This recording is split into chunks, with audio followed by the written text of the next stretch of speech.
Senior member नया बनाए सो सरकार के खिलाफ आवाज उठाए तो वो ये मांगा कि 10 साल पिछले sir please please please please please please please please give me no no no no mister please mister Akbaruddin Owaisi no no no definitely you will get mic you can no definitely you will get mic you can put your argument I'm not going to no speaker sir Akbaruddin Owaisi ji जितने बार बोले जितने minute बोले हम कुछ नहीं कहा मगर ये कोई तरीका नहीं है स्पीकर सर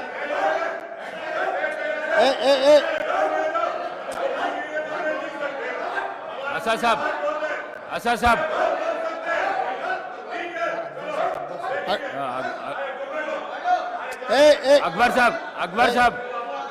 अकबर साहब स्पीकर सर बैठिए आपको माइक देता हूं स्पीकर सर बैठिए इतना नहीं सर स्पीकर सर अकबर साहब ने 6 बार चुनाव लड़के 6 बार चुन के आए इसीलिए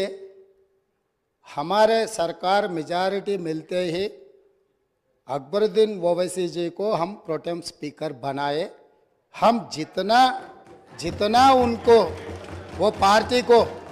माइनॉरिटी को जितना मौका देना है हम कोशिश किए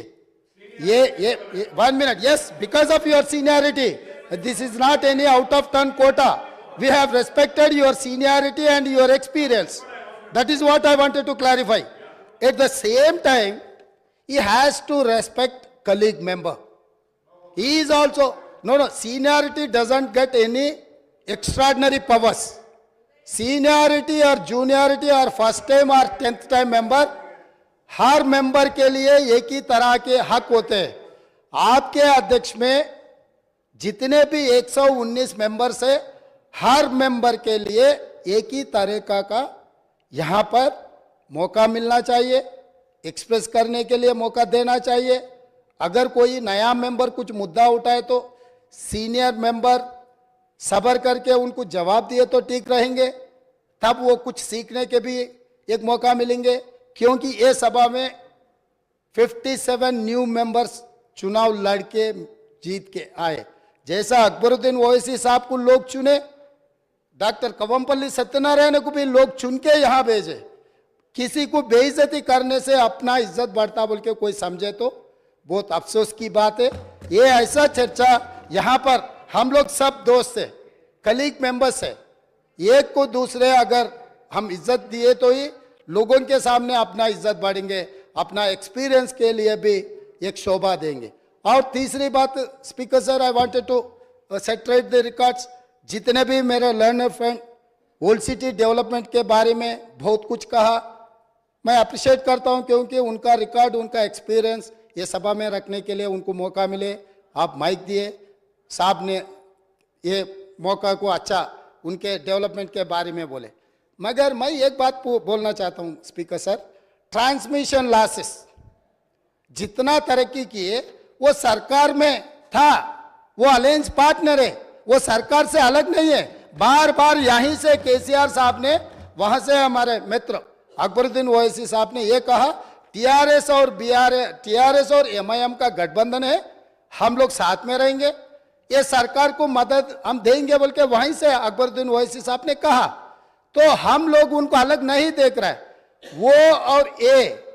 10 साल तेलंगाना में सरकार चलाया 10 साल सरकार चलाने के बाद भी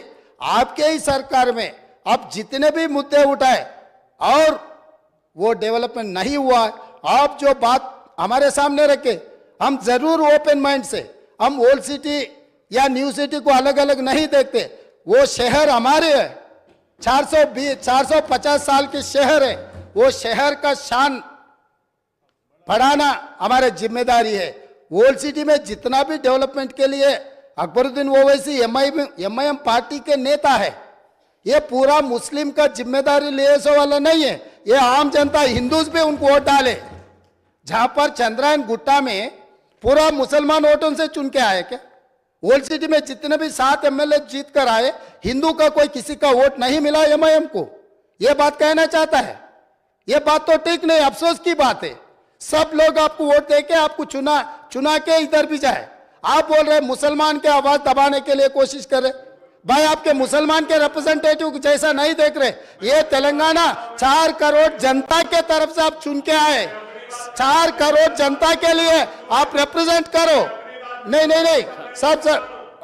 आपको जब mike speaker sir Akbaruddin Owaisi साहब को जब माइक मिलेगा ना, तब उनके बात वो रख सकता है। लीडर आप तो अभी तो वो डिस्टर्ब नहीं कर सकते सर वही सच है तो सर अगर वही सच रहा तो हम लोग जुबली हिल्स से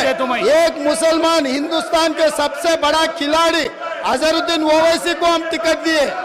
अजहरुद्दीन को हम टिकट दिए तो अजहरुद्दीन को हराने के लिए दूसरा मुसलमान को वहां चुनाव लड़वा के एक मुसलमान को हरा दिए। दूसरी बात, कामारेड्डी से हम लोग शब्बीर अली जी को जिताने के लिए, एक माइनॉरिटी को जिताने के लिए हम कोशिश किए तो शब्बीर अली को हराने के लिए उनके जाने माने दोस्त कल्वकुंट्ला चंद्रशेखर राव वहां कामारेड्डी से चुनाव लड़ा साहब। इन्हों अजहरुद्दीन को हरा देते एक मुसलमान को। इनके खास दोस्त कल्वकुंट्ला चंद्रशेखर राव कामारेड्डी में दूसरे मुसलमान को हराने के लिए कोशिश करते, मगर ये मुसलमान के हक के ठेकेदार कैसे बनेंगे सर? अभी रहा फाइनल। अकबर साहब आप डेफिनेटली आपको जो माइक मिलेगा तब बोलो। आप और ट्रांसमिशन लॉस के बारे में सीएम साहब बात करा, आप हाउस को आगे में रखो सर। आप बैठिए, आप हाउस को आगे में रखो सर। बाद में वो लोग जो बोल रहे हैं उनको बोलने दो। लीडर बात करते जब मैं माइक नहीं दे सकता हूँ। आप बैठिए सर बैठिए, मैं देता हूँ अकबर साहब को देता हूँ। आप अकबर साहब को देता हूँ, बैठिए आप। स्पीकर सर अगर ये मामला आप बैठिए। हमारे दोस्त एमआईएम पार्टी अगर माइनॉरिटी एंगल में लेकर गए तो मेरा साथी डॉक्टर कवंपल्ली सत्यनारायण वो दलित है सर। दलितों को ऐसे अवमान नहीं कर सकता है, वो दलित है। दलित को एमआईएम मुसलमान लोग मिलके उनको बेइज्जती करना भी ठीक नहीं है सर। ये देख कर एमआईएम सोच कर अगर उन मेंबर्स को पोडियम में भेजना नहीं भेजना उनके लीडर का जिम्मेदारी है सर। और रहा सर अब इतना सारे ओल्ड सिटी में डेवलपमेंट हुआ ना सर, मैं यहाँ पर ट्रांसमिशन लॉसेस के बारे में मैं ये हाउस के सामने गवर्नमेंट डॉक्यूमेंट में रखना चाहता हूँ। Hyderabad south 43% transmission losses, Siddipet division 61.37% transmission losses, Gadwal division 50.29 transmission losses. Speaker sir విద్యుత్ సరఫరాలో బిల్లుల వసూలులో ఈ రోజు హరీష్ రావు గారు బాధ్యత వహిస్తున్న సిద్దిపేటలో 61.37% అధ్యక్ష, గజ్వెల్ మాజీ ముఖ్యమంత్రి గారు ప్రాతినిధ్యం వహిస్తున్న శాసనసభ నియోజకవర్గంలో 50.29 ట్రాన్స్మిషన్ లాసెస్। ఇప్పటి వరకు అక్బరుద్దీన్ ఓవైసీ గారు ఏదైతే చెప్తున్నారో హైదరాబాద్ సౌత్ నుంచి 43% ట్రాన్స్మిషన్ లాసెస్। ఈ రాష్ట్రంలో అత్యధికంగా విద్యుత్ వినియోగం చేసే దాంట్లో బిల్లులు ఎగవేసిన దాంట్లో మొదటి స్థానం సిద్దిపేట ఉంది, రెండవ స్థానంలో గజ్వేల్ ఉంది, మూడవ స్థానంలో హైదరాబాద్ సౌత్ ఉంది। ఈ ముగ్గురు లీడర్లు 10 సంవత్సరాలు తెలంగాణ రాష్ట్రాన్ని పరిపాలించి విద్యుత్ బకాయిలు చెల్లించక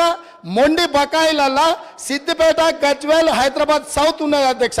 ఈ రోజు మొత్తం విద్యుత్ రంగమే దివాలా తీయడానికి, అప్పుల పాలు కావడానికి ఈ 3 ప్రాంతాల నుంచి బిల్లులు చెల్లించకపోవడం వల్ల ఈ రోజు ఈ పరిస్థితి దాపురించింది। నేను ఇప్పుడు మీ ద్వారా సభ్యులను నేను అడుగుతున్నా అధ్యక్ష, ఇన్ని పెండింగ్ బకాయిలు ఉన్నాయి, ఇంత బాధ్యతతో మాట్లాడినా, ఇంత డేటా తీసుకొని మాట్లాడినా అక్బరుద్దీన్ ఓవైసీ గారు ఎస్ మా ప్రాంతాల నుంచి బిల్లు చెల్లింపులో బకాయిలు ఉన్నాయి,